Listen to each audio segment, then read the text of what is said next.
Joining me is Dina Wepker. Dina is the ag teacher at Versailles FFA chapter. And Dina, first of all, congratulations. When I go to state convention and other places, I know that your kids are there. I recognize their coach, and I know that they're well trained. But a day like today just helps to reemphasize they're out here actually teaching elementary kids what goes on a farm. Tell us about this Farm Day or Food for America program. Yes, this is about our 30th year in conducting Food for America Farm Day, and it's an annual activity. It is always the second Friday of May is the day set aside in our calendar to conduct Farm Day. We start planning early in January for it, and we actually have a list of schools that continue to come back year after year, and this year we were able to add a couple new schools to our program. We actually have students that are coming from Dark, Miami, and Shelby County, and about 800 students total will be here throughout the day. They spend about 2.5 hours with us, and they rotate through to 12 different stations, basically stations that focus on teaching the students where their food comes from, the importance of the agricultural industry, and we also want them to realize, like in our soybean station, all the neat and unique products that we're making out of soybeans today, and also through water quality, we want them to realize what an excellent job farmers do to keep the water safe and to keep the environment in the conditions. So it's a wonderful opportunity for us to teach students of mostly kindergarten through second grade, and then they have a lot of parents that are with them as well. Excellent opportunity to teach about the food and fiber and the importance of agriculture. Now, I was talking to a couple of your FFA members, and I asked them who learns more, the FFA member as a presenter or the elementary kids coming out, and they said probably some of both. Yeah, I definitely think that there's some of both involved. Another opportunity every time my students, another opportunity for them to communicate in front of others and to speak and to show their leadership and to be in charge and, prepare them for the future. So it's excellent for them. And of course, the students, learning all different aspects about food and agriculture. So it's great for both. And one of your seniors, Shelby Ship, talked about the ability to give the presentations. She liked giving the tours, but at the same time, she liked to be in charge of a station to share the material. So she may have some public speaking in her career in the future. Yeah, Shelby's been one of my, she's been involved in state public speaking. So we actually, once we find a host for Farm Day, then we look at their facility and we change things up depending upon what they have. Obviously, we were at a large dairy farm, so we have some new things this year that we haven't had, but we wanted to take advantage of our facility. So we look at what our facility has to offer, and then our committee puts a list together of the stations, and then we pass out a list with a description to our members, and then they get to vote on their top 3 picks as to what they would like to do, and we try to give preference to our seniors, but we actually have 92 students in the chapter, and they're with us today. And then I also had about 45 junior high FFA members. We have a 7th and 8th grade FFA program, and they were here earlier in the morning, and they left about noon, and they go back for a part of day of school that helped us conduct it. So we had about 140 students total. How do you find a host farm? Well, the committee asked for a volunteer, and they just start announcing it at the meetings during the committee reports. They put it on the board. We're looking for a host, and it's really whoever ends up deciding to host that for us. And this year we were very happy to have Mackenzie Busher to step forward, and her dad is one of the 4 owners of the Busher Dairy Farm. And so Mackenzie said, we're willing to do it, and she talked with her other uncles involved in the operation, and they agreed to be with us.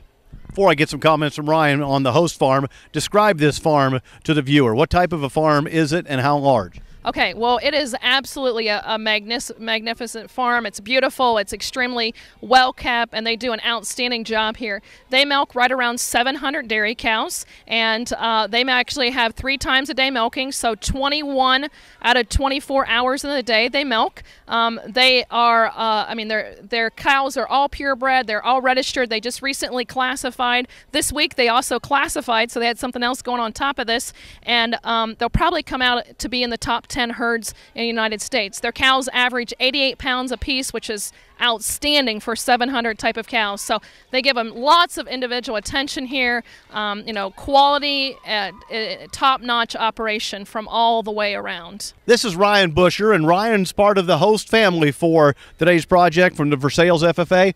Why take the time and energy to be a host farm for 800 young people? Well, 800 to make it sound bad, but they weren't all here at once. They're kind of coming and going. But agriculture nowadays, I think it's very important to as there's less and less farms, people don't see them as much. It's more important to get people in to see them and see what we're all about, and realize that farming isn't looked at like what it used to be. And as kids come in and see it, it really impresses them a lot. Even some of the rural kids who maybe live a mile or two away and they've never seen a cow up close, never touched a cow, and it's a great way to get the place cleaned up.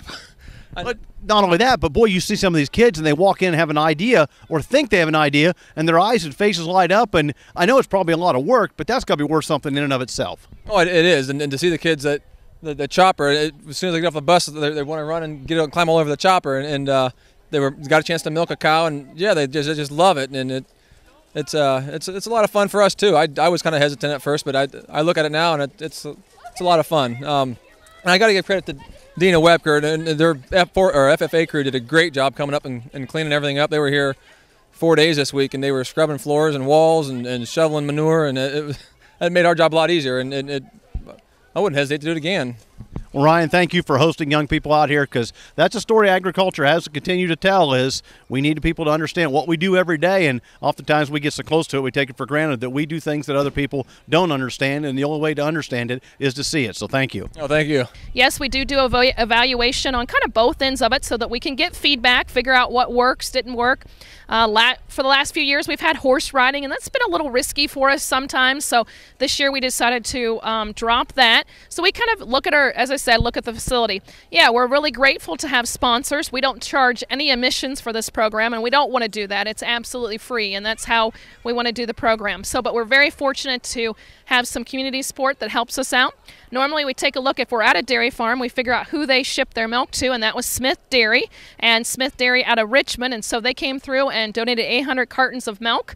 A new addition this year, we have a yogurt type of station, and Dannon Yogurt out of Minster came through and gave us 800 cartons of yogurt. And then we also Farm Credit Services. We have Farm Credit locally in Versailles. They're very supportive at our banquet and our different activities. So they gave us $225 to help conduct the program. And then they also sent one of their employees out, and she's been here all day helping with the program. So, it's great to have the sponsorship to help us, and then the rest of it is covered through the chapter.